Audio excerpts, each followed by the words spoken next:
Nosotros no somos terroristas, somos ambientalistas, somos luchadores sociales, somos defensores de la madre naturaleza, somos defensores de... Vidalina Morales is in her 50s. She's soft-spoken and welcoming. She's the last person you'd expect would need to say the words, "We are not terrorists." But Vidalina is the president of the Asociación de Desarrollo Económico y Social, or ADES, a community-based organization in El Salvador that carries out educational, environmental, and cultural projects. The group became nationally famous for sounding the alarm over mining projects that threatened El Salvador's rivers. In 2017, their years of organizing helped secure a huge win. The government of El Salvador became the first country in the world to ban mining. Today, Nayib Bukele, a man who likes to call himself the coolest dictator in the world, wants to reverse that ban. But first, he needs to discredit the activists who fought for it. And he's gone about it in a strange way, accusing 5 leaders in ADES of a decades-old murder. Over the past year, Vidalina has been fighting on their behalf, touring radio stations and TV channels to explain that these accusations are part of a smear campaign meant to weaken the environmental movement. Hasta hoy, esta lucha la hemos liberado como comunidades, como organizaciones que han creído en esto. All along, we have fought this fight as communities, as organizations that believe in our efforts, that believe in the innocence of our comrades, and that know that, first of all, God and then this Salvadoran justice system will set them free because this case is manufactured. You can see it is a case with so many irregularities. The charges go back to El Salvador's bloody civil war, when violence tore through the country, an experience Vidalina remembers well. She was born and raised on the border between Honduras and El Salvador. In 1980, war broke out in El Salvador between the U.S.-backed military dictatorship and the Frente Farabundo Martí para la Liberación Nacional, the FMLN, a Marxist guerrilla group. To crush the insurgency, the army launched a terror campaign in the north of the country, where the guerrilla forces had their camps. Civilians were considered guerrilla collaborators and became targets for the army and paramilitary groups.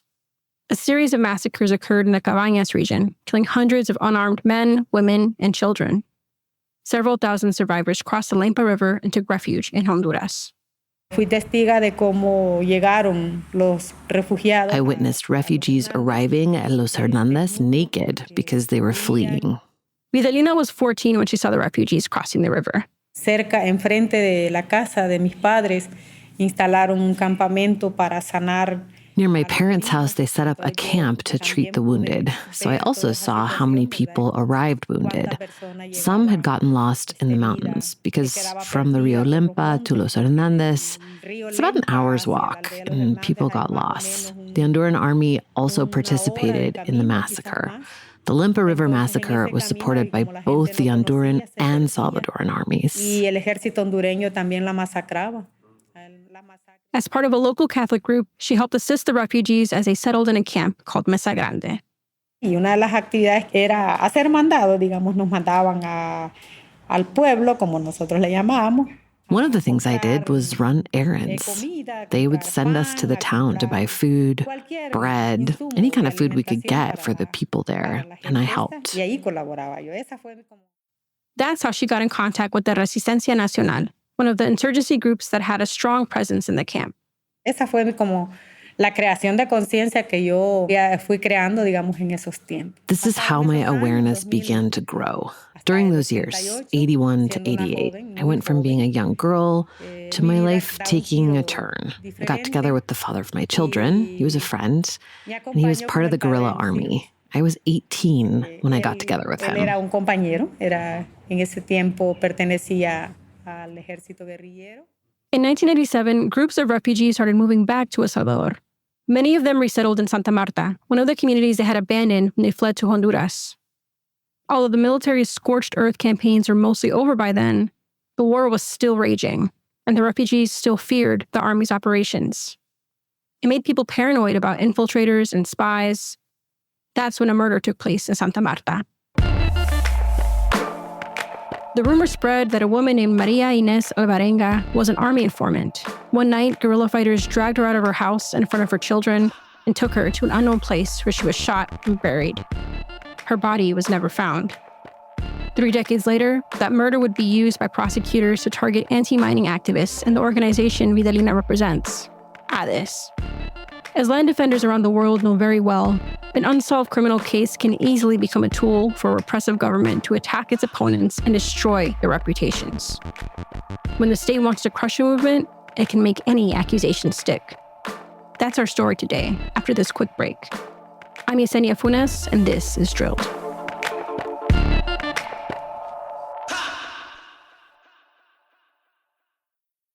Ryan Reynolds here from Mint Mobile. With the price of just about everything going up, we thought we'd bring our prices down. So to help us, we brought in a reverse auctioneer, which is apparently a thing. Mint Mobile Unlimited Premium Wireless. How to get 30, 30, bit to get 30, bit to get 20, 20, 20, bit to get 20, 20, bit to get 15, 15, 15, 15, just $15 a month? Sold! Give it a try at mintmobile.com/switch. Upfront payment of $45 for 3-month plan, equivalent to $15 per month required. New customer offer for first 3 months only. Speed slow after 35 gigabytes if network's busy. Taxes and fees extra. See mintmobile.com. It's Wednesday, Adams. I see you're trying to distract yourself from your own banal thoughts. Let me help. Here's a recording thing made of my latest root canal.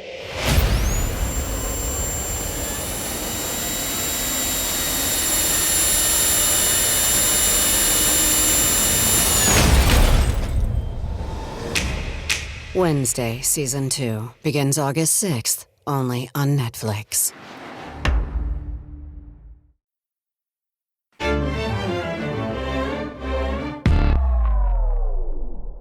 Videlina wasn't in Santa Marta when Maria Inés Alvarenga was murdered. She didn't move there until 1996, but she still lives there today. Santa Marta is in the northern department of Cabañas, about 4 hours from the capital, San Salvador. It's a town made of scattered houses in a deep valley, along dirt roads that cars can barely get down in the raining season. At the center of the community, there's a small church, a soccer field, a basketball court, and a tiny pizza joint. On the hills surrounding Santa Marta, small farmers grow corn, beans, cassava, and vegetables, and the community keeps the conservation area covered by a thick forest. During her first years there, Videlina was a stay-at-home mom, taking care of her 5 children. But as they grew older, she got restless. She felt she wasn't doing anything for her community. That's when she got in contact with Antonio Pacheco, also known as Chico, the director of ADIS. Chico, yo aquí siento que estoy haciendo nada. Yo no sé Chico, I feel like I'm doing nothing here. Is there a possibility you'd involve me in any action? Antonio Pacheco had been an area commander of the guerrilla forces. He wasn't from Santa Marta, but he decided to stay there at the end of the war when the insurgents handed over their weapons. He created ADIS because the community was getting almost no support from the state. The organization provided education for the children, built the town's water supply network, and ran agriculture programs. It also launched a community radio station called Radio Victoria.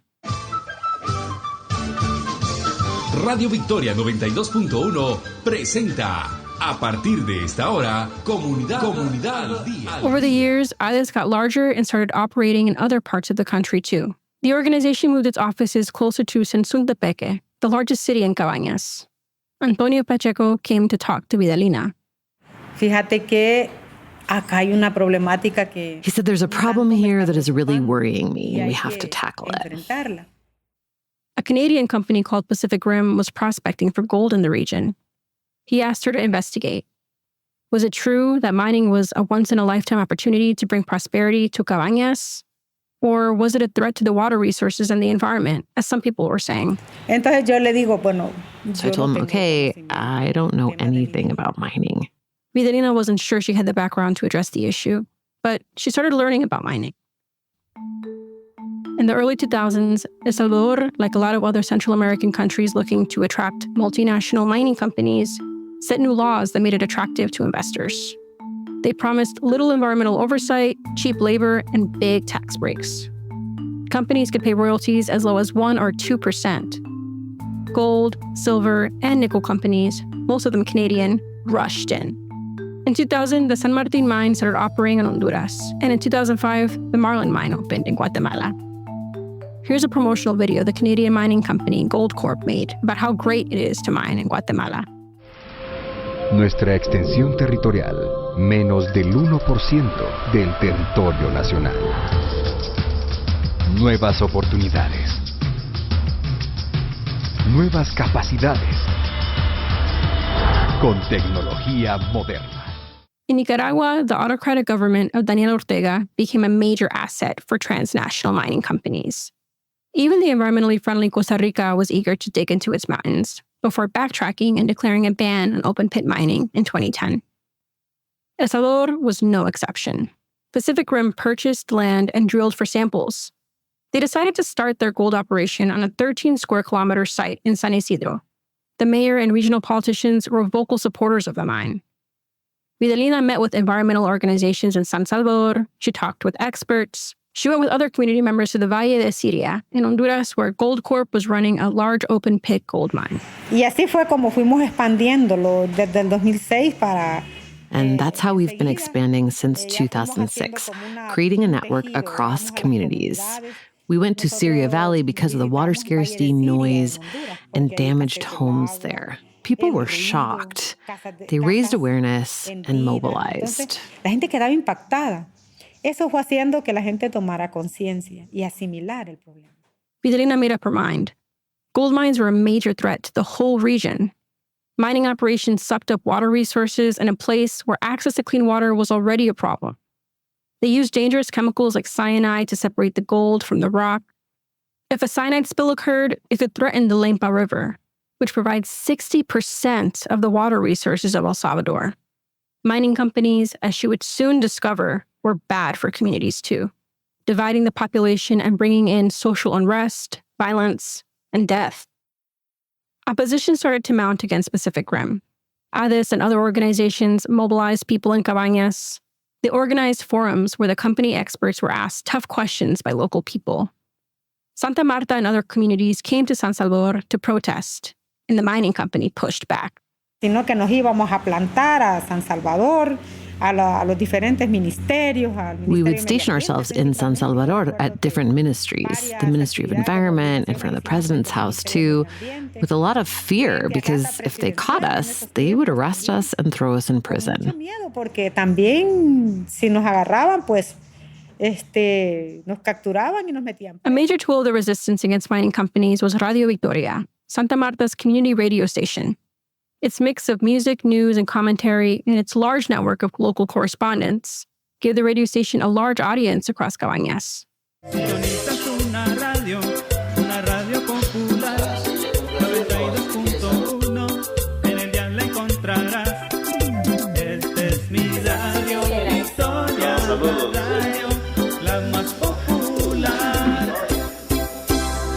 Gracias por estar en sintonía de Radio Victoria, la radio comunitaria en el departamento de Cabañas.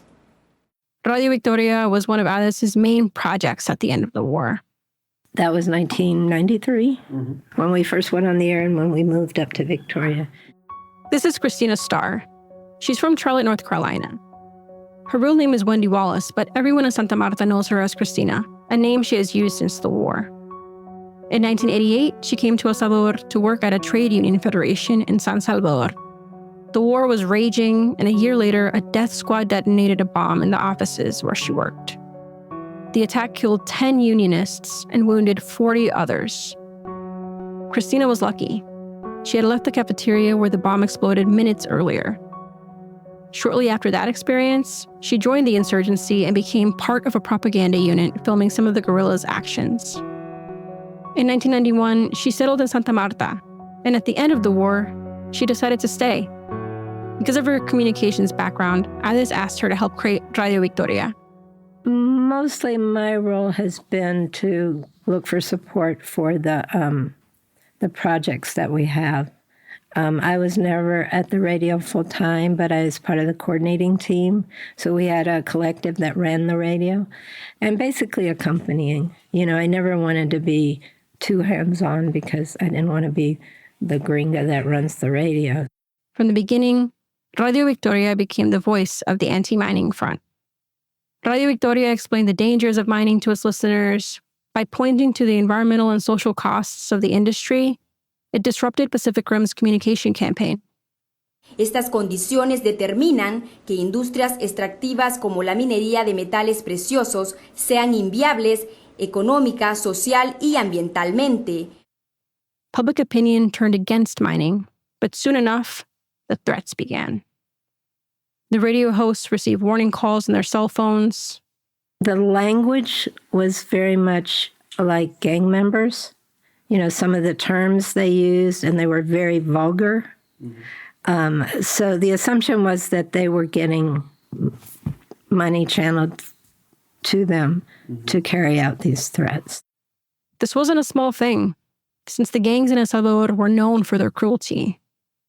Then the killing started. First, it was Marcelo Rivera, a teacher, community leader, and environmentalist. He had been one of the first to sound the alarm bell when Pacific Rim began prospecting in the region. You know, he was a performer, and he would come to we would have these community arts festivals for our anniversary, and he would always come, and he was pretty close to us. Mm-hmm. Rivera was tortured before he was killed, and his body was thrown into a well. This had a huge impact on those who were opposing the mining project. And the death threat said, you know, you better shut up, or the same thing that happened to Marcelo will happen to you. Later that year, 2 other activists, Ramiro Rivera and Dora Sorto, were gunned down. We begin today with El Salvador, where for the second time in a week, a prominent anti-gold mining activist has been assassinated. On Saturday, 32-year-old Dora Alicia Resino Sorto was shot dead near her home. She was 8 months pregnant, carrying her 2-year-old son. Sorto and her husband were both active members of the Cabañas Environment Committee, which has campaigned against the reopening of a gold mine owned by the Vancouver-based Pacific Rim Mining Company. Last week, Ramiro Rivera Gomez, the vice president of the Cabañas Environment Committee, was shot dead by heavily armed men despite having been under 24-hour police protection. Meanwhile, the death threats against Radio Victoria staff kept coming. People would bang the doors at their homes at night and cock guns. And I was scared. I was really scared. And, you know, I didn't know if we should shut down the radio or what we should do. But, you know, people at the radio said, this is our only weapon. For us to stay on the air is the only way we can resist this. And that's what we're going to do. One day, Cristina talked to one of the radio hosts, a young man called Oscar. And I said, Oscar, aren't you afraid? Aren't you scared? And he went, yeah, but, you know, once you dedicate so much of your life to something, it's your life. And to not do that is to kind of lose your life. So, you know, this is what's important, and this is what we have to do. The 3 murders were never thoroughly investigated, but for the activists, there was no doubt that they were the result of the anti-mining protests. Despite the threats and the killings, the environmental defenders kept going. They brought on board new allies, including El Salvador's Archbishop. Prominent churchman Monsignor Sáenz Lacalle was also a chemist, and he worried that the use of cyanide by mining companies could cause a major environmental disaster. They also convinced both right-wing and left-wing politicians to join them. In 2008, the government decided to stop approving permits for new mines. It wasn't a ban, yet, but President Antonio Saca said he wanted to better understand the impact gold mining was having on the country's water sources before approving any more permits. Pacific Rim filed a complaint against El Salvador using a legal tool known as investor-state dispute settlement. We've covered this many times in Drilled, but it's a quasi-legal system that is meant to protect companies from governments and enforce free trade agreements.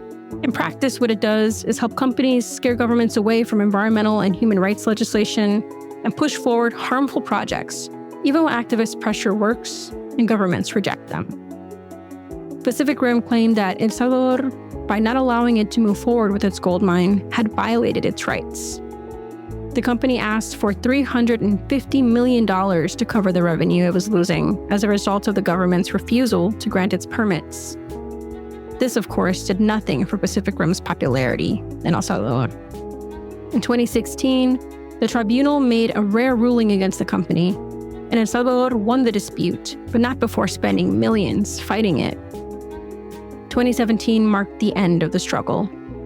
In an unprecedented decision, El Salvador's government approved a law that banned all mining for metals in El Salvador. Fue un día histórico, dijeron los diputados, y es que el Pleno Legislativo aprobó la ley de prohibición de minería metálica, normativa que implica la prohibición de la explotación y exploración minera en territorio salvadoreño. The decision was unanimous. Vidalina still can't believe it. Esto fue una cosa tan maravillosa que yo cuando lo recuerdo... This was such a marvelous thing that when I remember it, me encina la piel, as we say in Salvadoreño. In English, we might say it gives me chills. But if mining companies have learned anything in their dealings with Latin American countries, it's patience. If political circumstances are not in your favor at first, don't worry. That might change sooner than you think. In El Salvador, it took only 2 years. 37-year-old Nayib Bukele entered San Salvador's convention center, a main voting station, a few hours later than planned to cast his ballot. He brought all the confidence, swagger, and even the black leather jacket of a rock star. In 2019, an outsider candidate called Nayib Bukele won the elections with an absolute majority. He rocked the country as no one had done since the war. He assumed leadership in a country dominated by 2 violent gangs. The Mara Salvatrucha and Barrio 18 controlled entire neighborhoods and rural communities. For years, they made El Salvador one of the most dangerous countries in the world. Ordinary Salvadorians lived in fear of leaving their homes every day. Hundreds were killed every year for the crime of coming from a neighborhood controlled by a rival gang. Every business, no matter the size, was burdened with huge protection payments to the gangs. In 2015, the most violent year, more than 6,000 people were murdered, more than any year during the Civil War. In the beginning, Nayib Bukele did what his predecessors had tried before him. He negotiated with the gangs. In return for prison privileges, the gangs agreed to decrease the murder rate, but they soon started asking for more. To pressure the government, one of the 2 main gangs went on a killing spree, assassinating close to 100 innocent people in 3 days. Bukele changed his strategy immediately.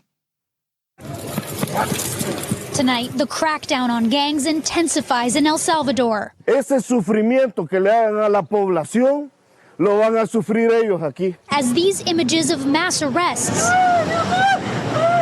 and police searching through homes and families' belongings at neighborhood checkpoints fuel concerns that human rights are being violated. He declared a state of emergency, suspending constitutional rights. He empowered the authorities to arrest anyone suspected of being a gang member. He even went on national TV and threatened to starve the detainees if the gangs tried to retaliate. Hagan eso y no va a haber un tiempo de comida en las cárceles. Uno. Do that, and there will be no mealtime in the prisons. 1. Let's see how long their homeboys last in there. Since then, more than 75,000 people have been put in overcrowded jails. Among them are thousands of innocent people, mostly young men from poor neighborhoods with no ties to the gangs. Official dossiers obtained by the newspaper El Faro showed that the reason for an arrest can be as flimsy as he looked like a gang member or he was nervous when the police showed up. But the results of this policy have been spectacular. Extortion and murders decreased dramatically. The homicide rate is now one of the lowest in Latin America, even lower than in the United States. Now, small businesses bloom everywhere, and ordinary Salvadorians have reclaimed their streets. Nowhere is this sense of security more obvious than in the center of San Salvador.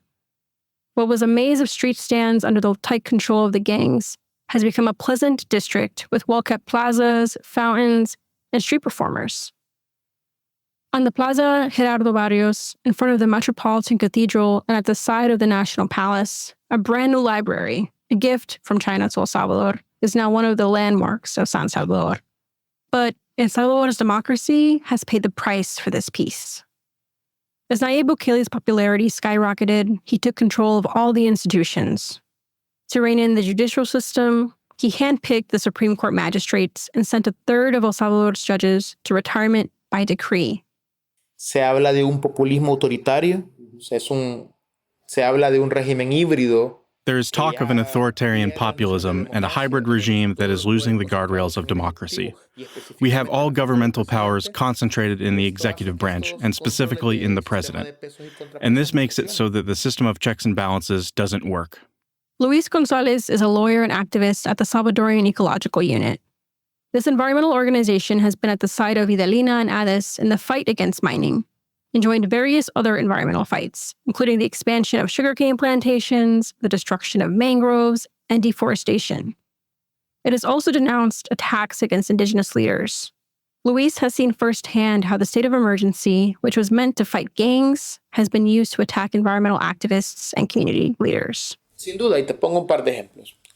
En esta lógica del régimen se quiso construir, o se construyó más bien. Without a doubt, and I'll give you a couple of examples. Under the state of emergency, they wanted to build a prison in Teotepec. There were people there working the land, and they expropriated it.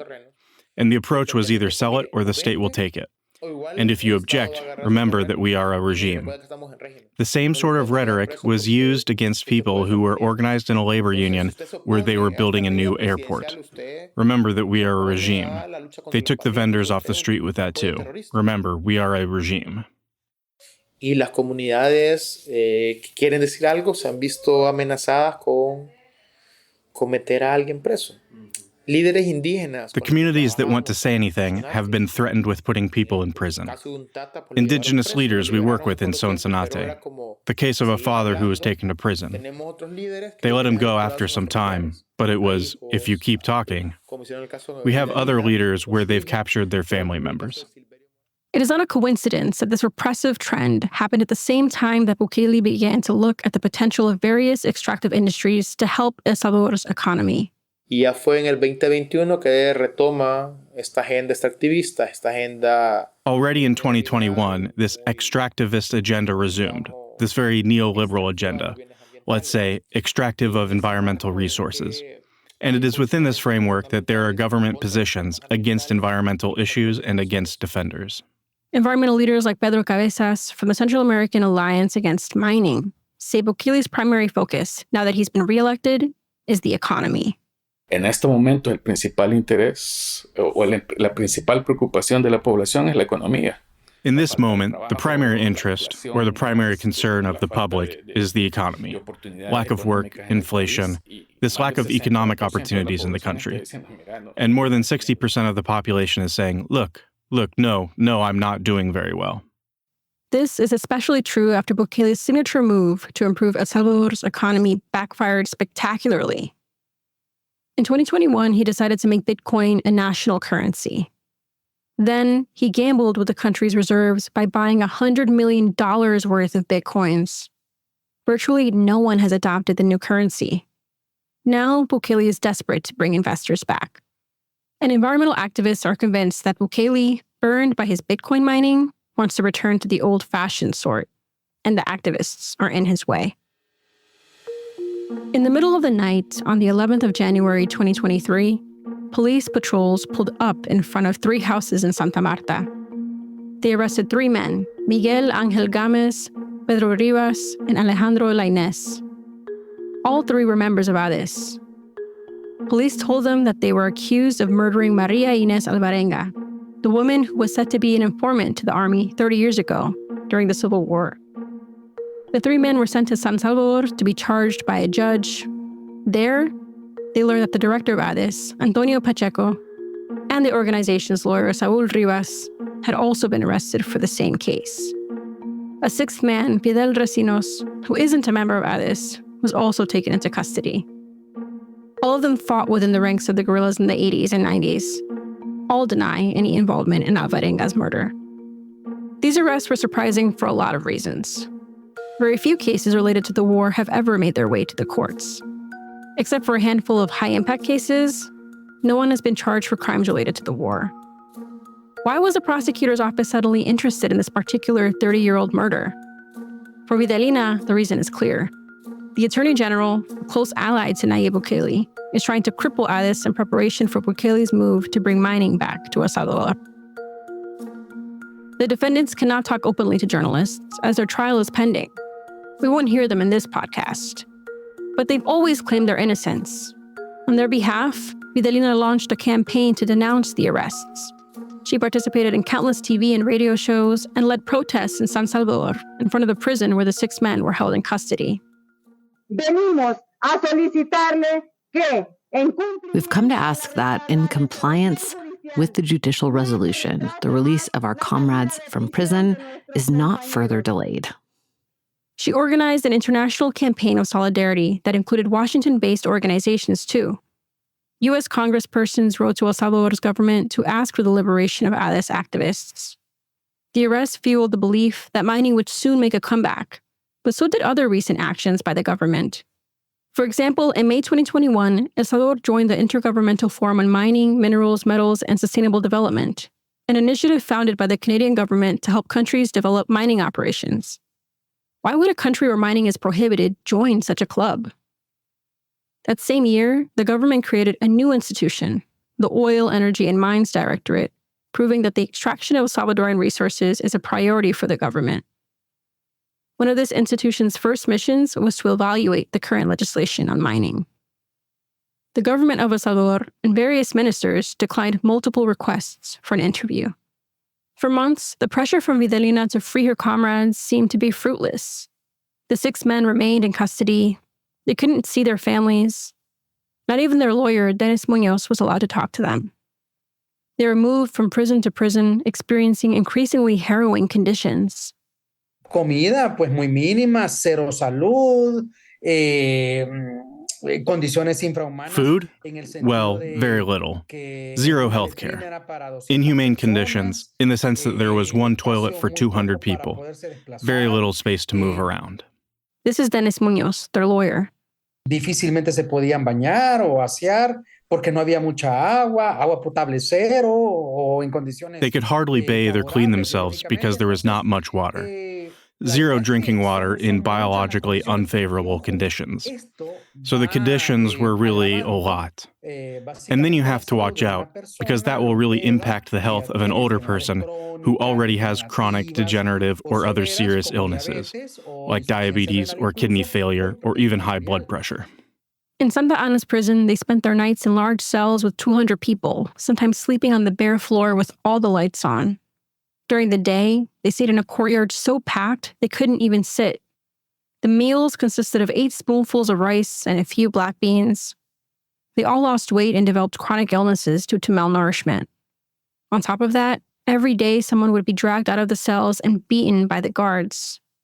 Some mornings, a prisoner wouldn't wake up. His body was wrapped in its sheets and taken out. Most of the prisoners, like the activists from Santa Marta, were in temporary custody, awaiting their trial. So, one of them, for example, told me that he still has nightmares about what he experienced in that place. And then in May 2023, Vidalina received a tremendous blow. Her son was detained. The police told her that it was because they suspected he was a member of a gang. She knew what that meant. En el caso de cuando ya tocan los intereses muy internos, muy íntimos de uno. They will mess with the very, very, very private, intimate interests of a family member.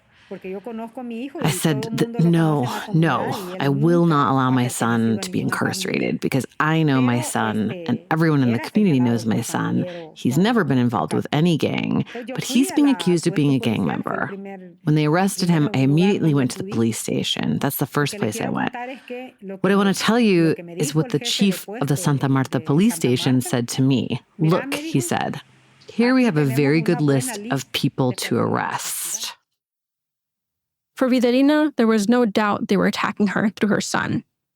She was desperate. She thought she wouldn't see him for years. She knew of the detention conditions and couldn't imagine her son in a cell with hundreds of actual gang members. Vidalina immediately went to social media to denounce the arrest. She contacted El Salvador's ombudsman. She activated her network of national and international allies. Pero este es el momento en el que yo saco mi garra de leona, porque es mi hijo But this is the moment when my lioness clause came out, because he's my son, so I don't know helplessness. I mean, I don't know how to explain it, but I said, this is the time to fight for my son to be released. And of course, I also thought about all the effort I've put into this cause for so long. It can't be in vain. This time, the pressure worked. About 40 hours later, her son was released. They just kicked him out of Sensuntepeque's jail. No charges were brought against him, and no explanation was given. Vidalina was lucky. Dozens of families have been without news of their incarcerated relatives for years. They often don't know where they are jailed, or even if they are still alive. That's why environmental activists are so scared of the state of exception Bukele declared 2 years ago.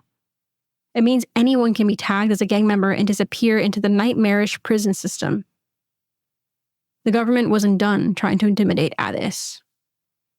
In August 2023, Bukele declared the militarization of the whole Cabañas region. 8,000 soldiers were sent there, officially to fight against the gangs. For the first time since the war, armored vehicles entered Santa Marta. Y que claro, se instalan un buen grupo en Victoria, a los alrededores. And of course, a good-sized group of them settled in Victoria around Santa Marta. And it was terrifying. For those who survived the war, seeing the army patrolling in front of their houses was a traumatic flashback. Bukele's regime is characterized by its opacity. Many of its actions come with no explanation. The militarization of Cabañas could be part of Bukele's crackdown on gangs. It could also be a warning to activists in the area who might oppose any of his plans. The uncertainty is just another burden on community organizers and environmental defenders. Finally, on September 5th, 2023, the 5 Addis activists were sent back home after a judge granted them house arrest. Vidalina thinks the international pressure on the government paid off. The men are still recovering from their horrendous experience in prison. Their trial is set to start this month. Last February, Nayib Bukele ran for re-election, even though the Constitution clearly says that no one can hold office twice. Boosted by his crackdown on gangs, he won with more than 80% of the vote. In his new term, he faces no political opposition. His party also won 54 of the 60 seats at the National Assembly. For the activist Luis Gonzalez, the future under an increasingly powerful Bukele looks grim. Still, he has a lot of faith in community organizers. Vamos a tener una política ambiental sin cambios. Are we going to have an environmental policy that only changes with special interests, where the economic issue, the security issue, is the only thing the government discusses, with all of the impacts that has on the poorest and most vulnerable communities? Esperemos que no. Yo todavía creo que las esperanzas están en las comunidades, en la resistencia. Let's hope not. And I still believe that hope lies in the communities that are resisting.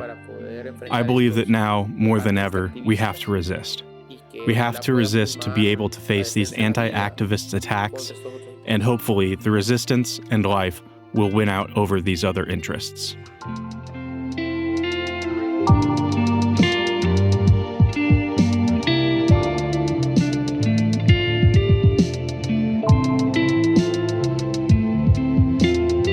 Drilled is an original Critical Frequency production. This episode was reported and written by Sebastian Escalon.